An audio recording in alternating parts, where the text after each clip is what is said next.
The cabin lights had dimmed to a warm, artificial twilight, casting a soft glow over Dana Rivera's first-class seat. Her tray table was still folded down, her laptop closed but warm, her untouched champagne sweating into its slender flute. Outside the window, nothing but an endless canvas of clouds, glowing orange from the dying sun. 38,000 feet above the Atlantic, 38 years old. And she had just made history. She should have been euphoric. The $1.5 billion merger she'd orchestrated had finally closed. After 18 sleepless months across 3 continents, 1,000 back-channel calls, and 3 boardrooms that had once underestimated her. She'd landed every signature, negotiated every clause, walked into the lion's den in Dubai and left it purring. Her team had called her a machine. The press would have called her a visionary. She had already started drafting the keynote she would deliver when she landed in New York. Dana's phone buzzed softly in her palm. She smiled, expecting another congratulations from the Singapore side. Or a LinkedIn message. Or Miles, texting something half sarcastic like, "You still remember where we live?" Instead, it was from the firm's HR email. A cold, automated subject line. Notice of structural transition. Confidential. Her smile faltered. She opened it. She read the first line, then she read it again. Effective immediately, your role is being dissolved as part of a global restructuring initiative. The words were clean. No apology. No thank you. No mention of the deal she had just closed. The months of sacrifice. The 12-hour flights and migraines and hotel bathrooms where she had cried without a sound. Her hand trembled. The email blurred. She blinked, but the message stayed the same. She looked around. A few colleagues from the strategy team were snoring softly behind eye masks. Across the aisle, a man scrolled casually through his Netflix downloads. A flight attendant walked by and smiled politely. The world continued like nothing had happened. Dana's world had just been erased. She opened her texts, typed to Miles, "Did you know?" Waited, no read receipt, typed again, "Please call me." Nothing. Her reflection in the dark window stared back at her. Polished, composed, a power suit and silk blouse framing a woman who had fought tooth and nail to rise. But beneath the layers, she felt herself splitting. Splintering. They'd let her go. Mid-flight. Like she was a package being dropped over the ocean. A noise caught in her throat. Not a sob, not yet. Just a small, startled animal sound. She put her phone down, pressed the heels of her hands to her eyes, and tried to breathe. This couldn't be happening. The firm had praised her endlessly.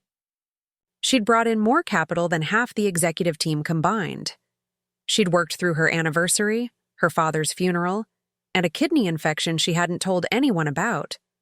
She didn't take sick days. She didn't make mistakes. So, why was her inbox now full of transition memos and severance documents?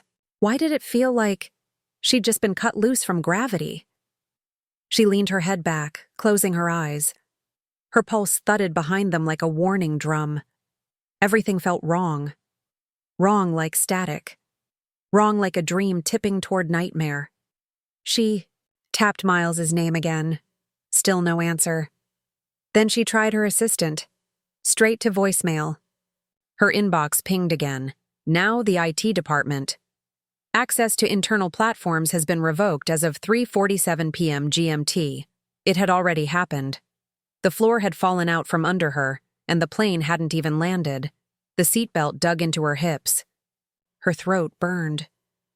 She thought of the email chain from last week, the senior partner who'd asked her to soften her tone in client calls, just for optics. The CFO who joked that she was too polished to be relatable. The way Miles had gone quiet every time she talked numbers at dinner. All of it now ringing in her ears with a new, sickening clarity. This wasn't random. This was planned. She had been rising too fast, taking too much air, and they had clipped her wings while she was still in flight. Dana pressed her forehead against the cool window. Far below, the ocean stretched in every direction. Infinite. Empty. Unbothered. She'd once loved that vastness, the anonymity of the sky.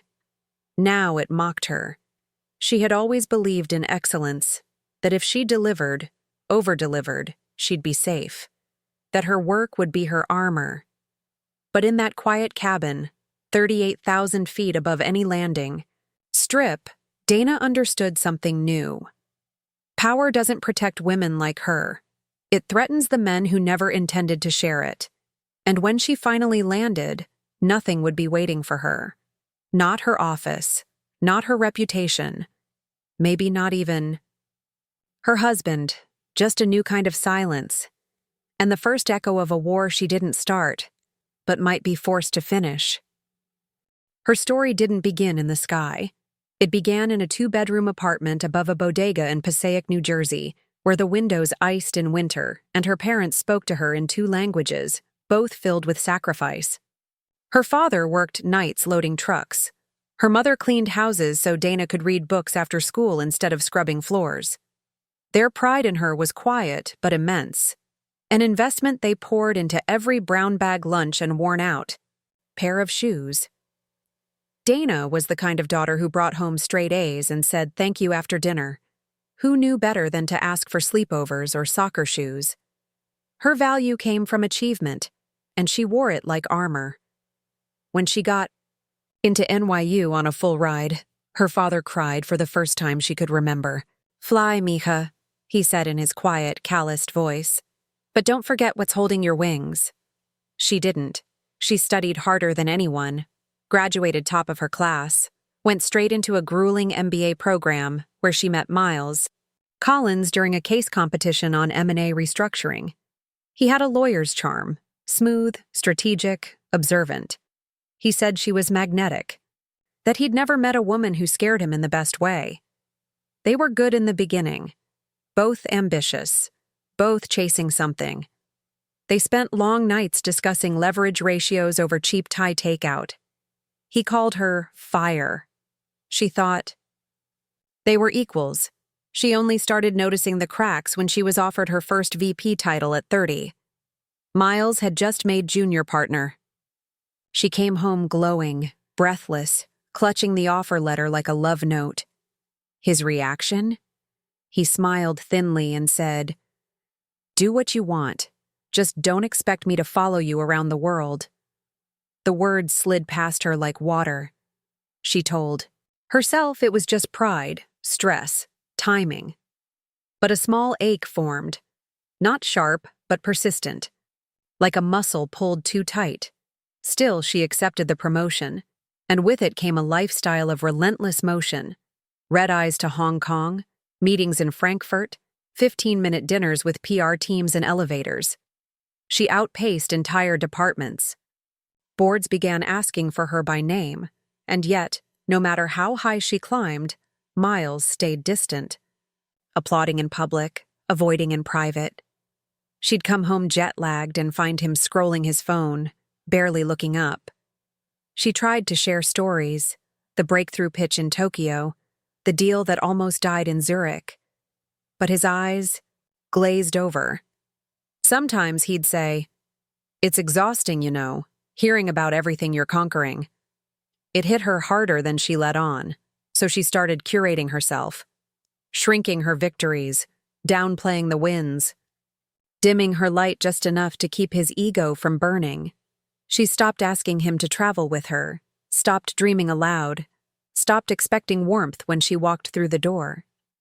Somewhere in the quiet, she began building a second skin. Friends noticed. At first, they texted, then called less. She missed birthdays, baby showers, weekends. Her best friend Nina finally stopped replying after Dana missed her wedding for a board meeting in Seoul. Her younger sister, Sophia, the only one brave enough to challenge her, once said during a tense phone call, "You're building a skyscraper, Dana. Just make sure there's a room at the top that doesn't feel like a prison." Dana had scoffed. "I'm building something for us. For the family. But her mother, in a rare moment of melancholy, gently corrected her. "What good is a throne if no one warms your heart at night?" Dana hated how that line echoed at 3 a.m. in luxury hotel rooms where she stared at ceilings and questioned whether the corner offices, the status, the silence, was really what she'd wanted. Still, she kept going. She skipped holidays, skipped sleep, skipped the idea of motherhood entirely, telling herself children didn't fit into 20-hour workdays and 12-country weeks. And besides, Miles had said, "We barely see each other as it is." She poured herself into the machine, delivered, beyond expectations, broke records, brokered peace between warring founders, rebuilt investor trust with nothing more than a bullet-point deck and a steel gaze. Every success felt like proof that she was enough. And yet, that quiet ache never left. That deep-down grief of knowing she was working for people who admired her performance, but never her person. A man who slept beside her but never truly saw her. A life built sky-high with no ladder back down. The loneliest part? She had no one to share it with. She'd become so polished, so invincible, that no one thought she could be hurting, not even herself.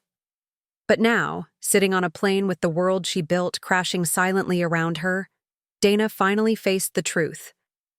She hadn't just outworked everyone else. She'd outworked her own heart, and no title, no merger, no jet-setting.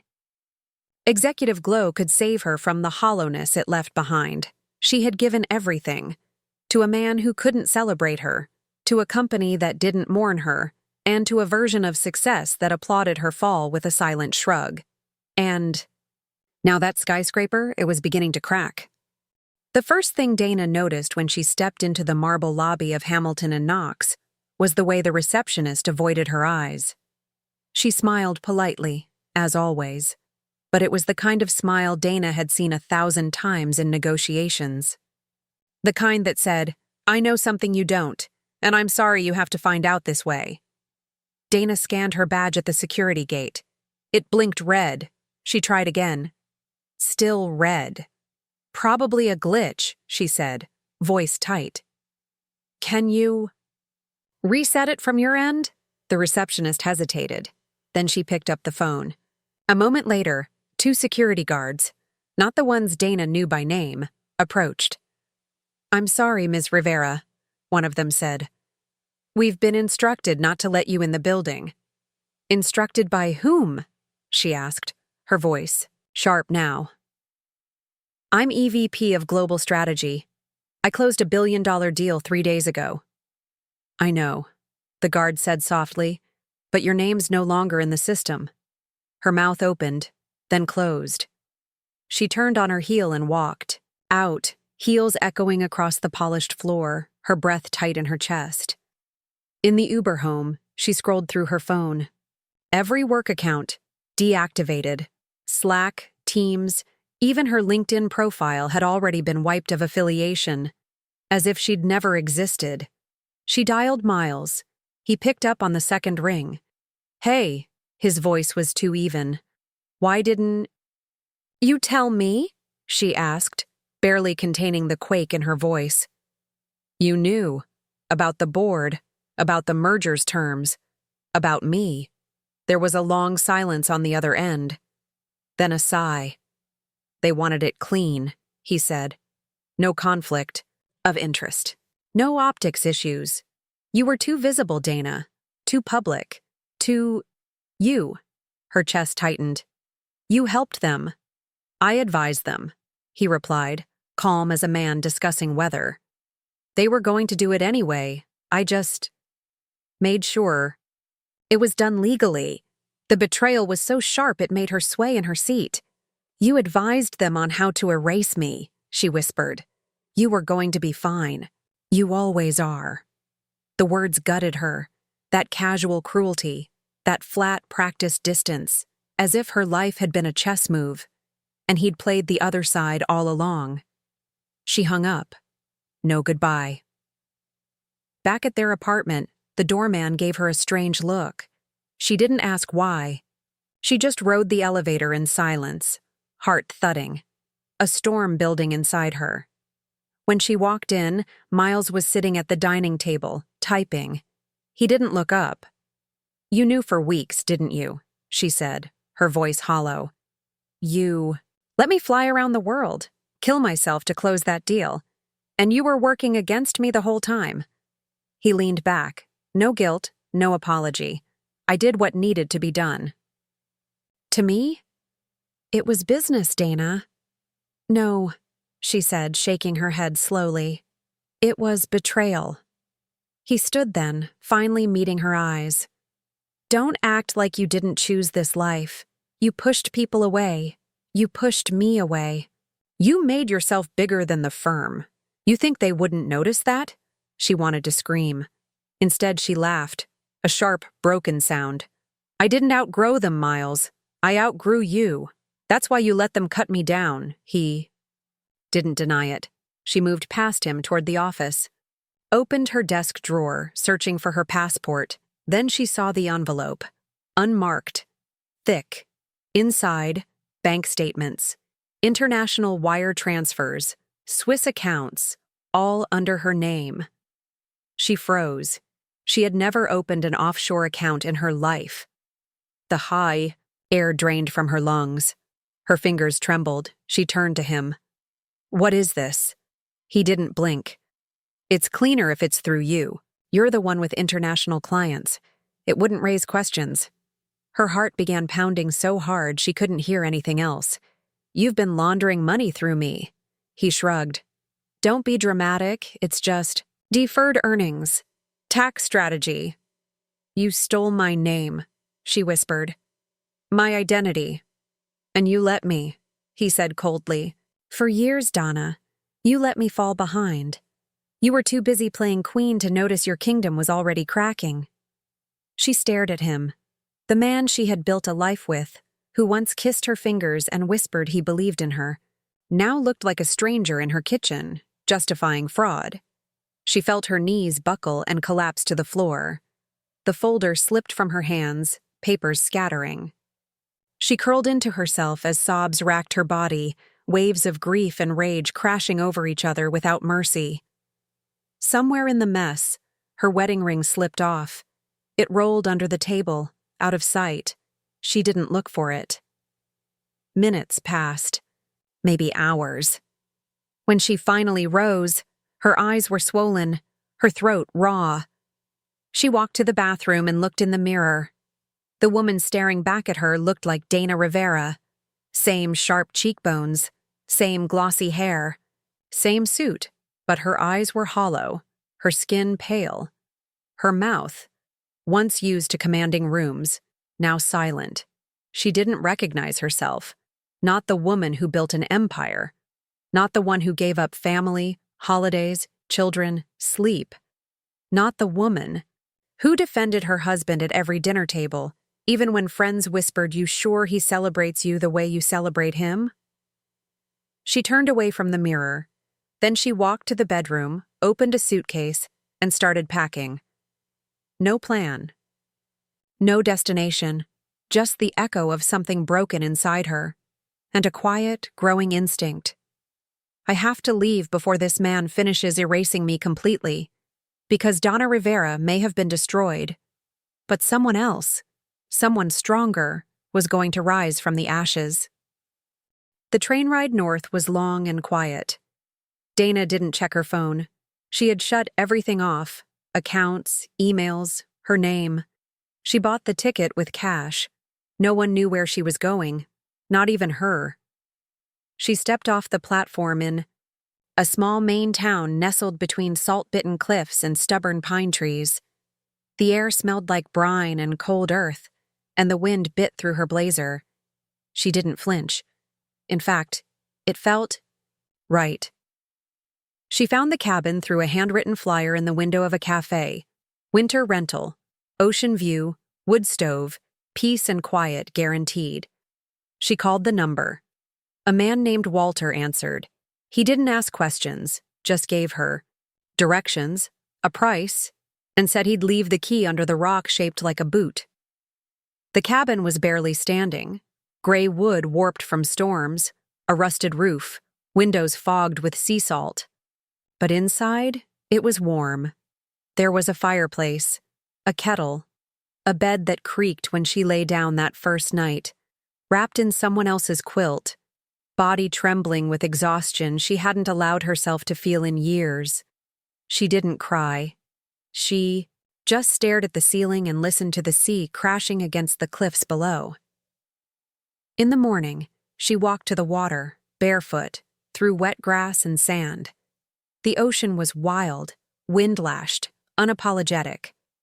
She stood there a long time, letting the cold bite her skin until her breath slowed, until her thoughts quieted. The first thing she did was sleep. For days. Then she began to move. She hiked small trails through pine forests. She bought secondhand clothes and a pair of boots that didn't match any suit. She borrowed books from the local library and reread the poetry she once loved: Adrienne Rich, Sylvia Plath, Audre Lorde, verses she used to underline before the world taught her to chase data over feeling. One afternoon, she found an old notebook and began writing again. At first, it was nonsense, scraps of thought, words she hadn't said aloud, then scenes, then letters, unsent, to Miles, to herself, to the younger Dana who once believed hard work would protect her heart. Walter, the cabin's owner, turned out to be a retired novelist. He came by every Sunday with firewood and a bottle of whiskey.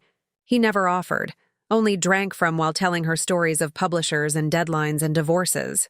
"You hiding from something?" he asked once. She shrugged. "A past life." He nodded. "Good place for it. The sea doesn't care who you used to be." There was a bookstore on Main Street run by a woman named Joy. 60-something, sharp-witted, unbothered.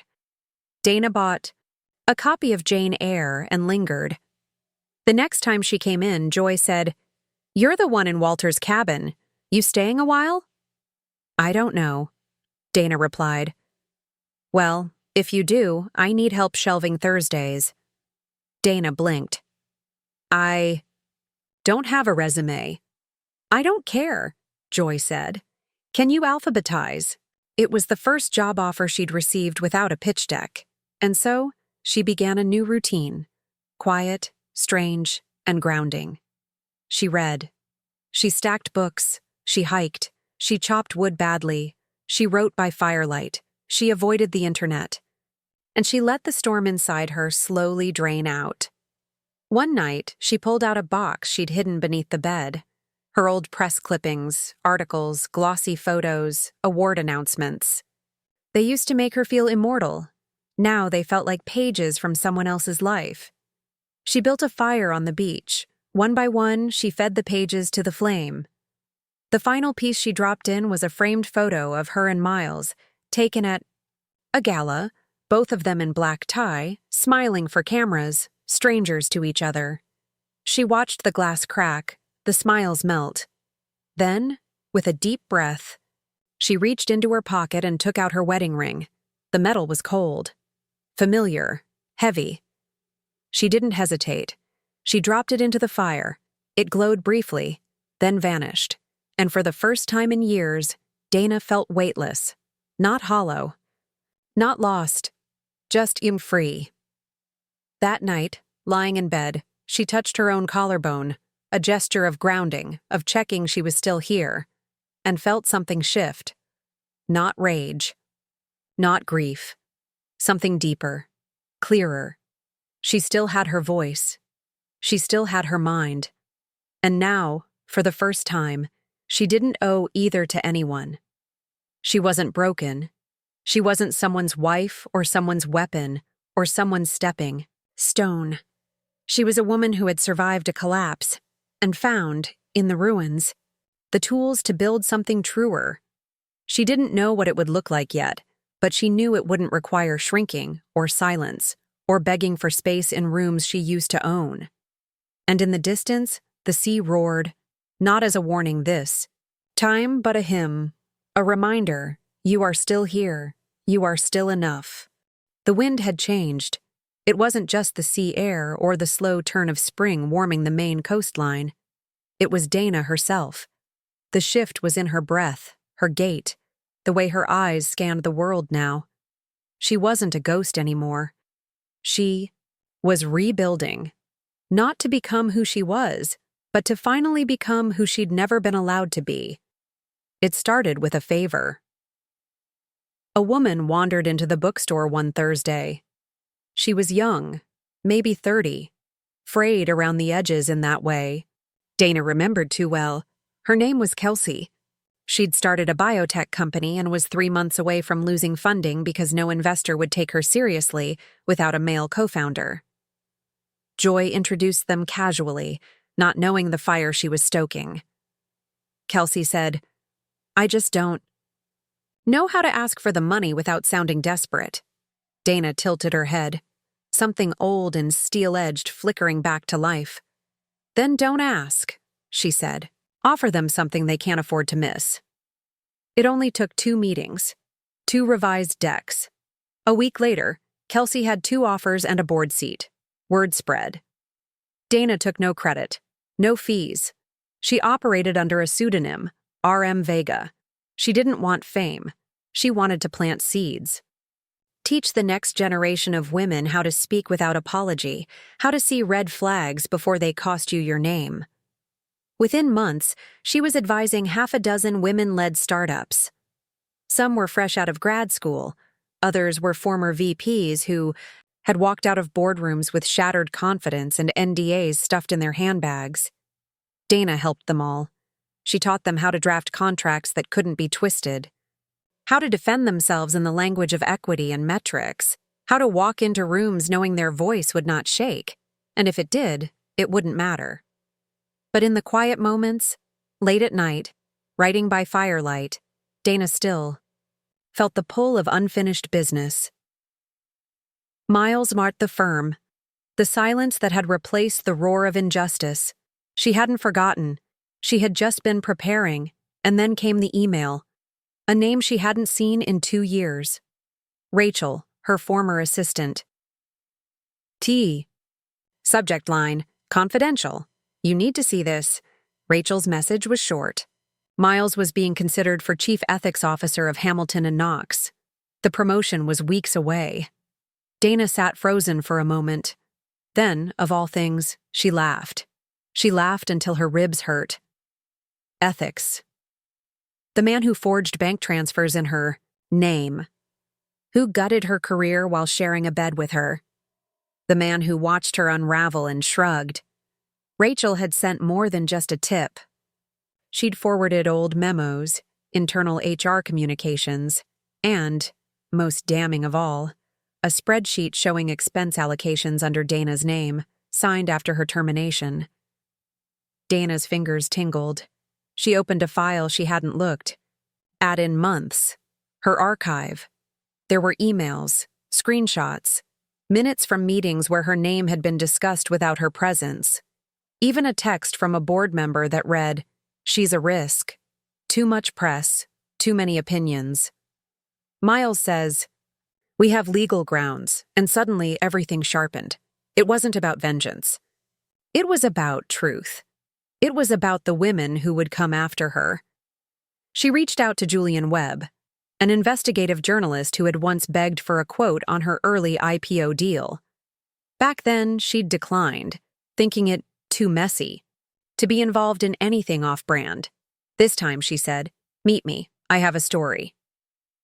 They met in a diner off Route 1, tucked between an antique store and a weathered gas station. Donna wore no makeup, no armor, just a gray sweater and boots that still had mud on them from the morning hike. Julian didn't recognize her at first. Then his eyes widened. "Jesus! Donna Rivera. I don't want to be the headline," she said. "I want the truth to be." He listened. For hours. She handed over everything. Emails, records, personal accounts from other women she'd quietly stayed in touch with, all of whom had left the firm under suspicious circumstances. When Julian finally closed his laptop, he looked at her differently. "This will burn the place down.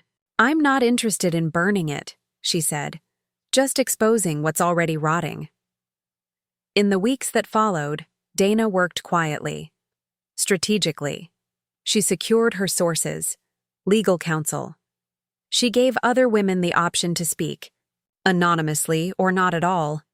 She didn't flinch when Miles's name started popping up in industry newsletters. Visionary legal mind. Leading candidate for ethics chief. She just waited. One night, walking the beach beneath a violet sky, she whispered aloud, "I don't need to scream anymore." The sea answered with its eternal rhythm, strong, vast, ancient. The way she was beginning to feel again, she no longer needed a seat at anyone else's table. She was building her own, one built from truth, not fear. One where no woman had to shrink to fit.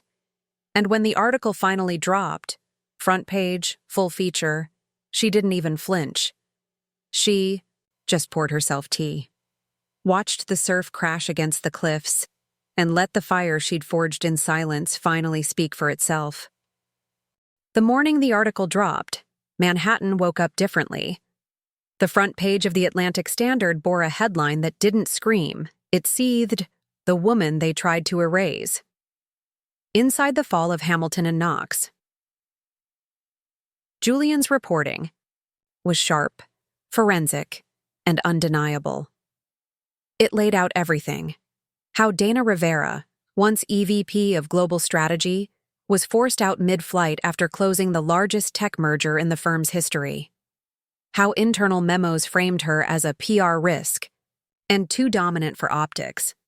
How her husband, Miles Collins, advised the board on her removal while secretly embezzling money through accounts in her name. Names were named, receipts were presented, voices of other women, legal aides, junior analysts, even a former board member were quoted anonymously, but with unmistakable echoes of Dana's story. The article ended with a photograph Julian had taken without her knowing. Dana on the cliffs of Maine, wind whipping her hair, staring into the horizon. She looked calm, unbothered, free, and now unignorable.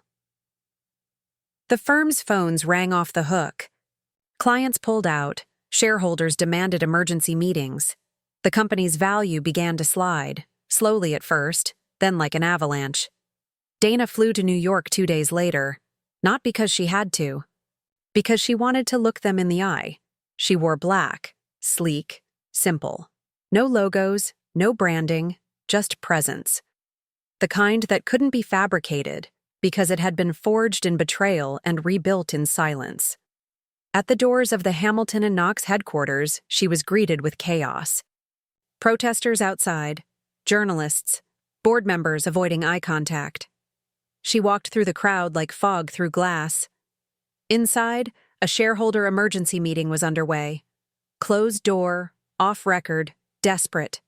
She didn't knock. She opened the door and walked in. The room went still. Miles was at the head of the table, flanked by legal advisors, his jaw set in panic and pride. He stood when he saw her, as if that might reclaim his control of the narrative. But he didn't speak. She didn't need him to. She walked to the center of the room, set a single manila folder on the table. Her voice was calm, clear, a quiet cut. Through the noise. "I built this. No one moved. I carried it through 3 continents. Closed deals no one else could touch. And you," she looked at Miles, "you stole it. Used my name, my silence, my trust." His lips parted. Maybe to argue, maybe to beg, but she raised a hand. Just a small, firm gesture. And he stopped. She turned to the room. "You let it happen. You signed the papers. You looked the other way when my access was revoked, when my name disappeared from the firm directory." She picked up the folder, again, and held it up. "I brought the receipts. But I didn't come here for revenge. I came here for clarity." A beat of silence. Then, her voice dropped, soft but devastating. "You don't get to decide the legacy of the women you betray." That pen has always been mine." She set the folder down again and walked out without another word. Behind her, chairs scraped. Voices rose. Lawyers whispered. Stock prices continued to tumble. By the end of the week, the firm's managing partners had stepped down. The ethics committee was dissolved. Miles was formally disbarred after financial misconduct charges were filed under her evidence. She didn't attend the press conferences. She didn't go on television. She had no interest in being paraded as a symbol. She simply returned home, to Maine, where the sea didn't care about headlines, where truth lived without applause. 3 months later, Dana stood on stage at a women's leadership summit in Boston. The ballroom was packed. She wore no jewelry, no brand sponsors, just a simple navy blouse and a notepad in hand. The applause when she walked out felt like rain on scorched earth. Not because of fame, because of resonance. She waited, then spoke. "They tried to end my story mid-sentence," she said, scanning the faces of young women, older women, women in suits, women in sweaters, women holding trauma like tucked away. Letters. So I wrote a better one. She didn't talk about revenge. She talked about rebuilding, about how silence can be a strategy, but truth is always the weapon. She spoke about the danger of shrinking to fit rooms that were never built for you, about how being brilliant isn't arrogance, it's survival, and about how justice isn't always loud. Sometimes it's a soft, final no. The crowd rose to their feet before she finished. She didn't bow. She simply nodded. Later that evening, she walked alone along the Maine shoreline. The tide was rolling in. Her boots left no mark on the wet sand, and she didn't mind. She held a pen in one hand, a leather notebook in the other. She no longer needed a briefcase, no longer wore a ring, no longer asked permission to take up space. She had become her own storm. Not because she wanted to break the world, but because the fire they tried to smother had, in silence, forged something indestructible. And as the wind swept around her, Dana smiled, not for what she lost, but for who she had finally become.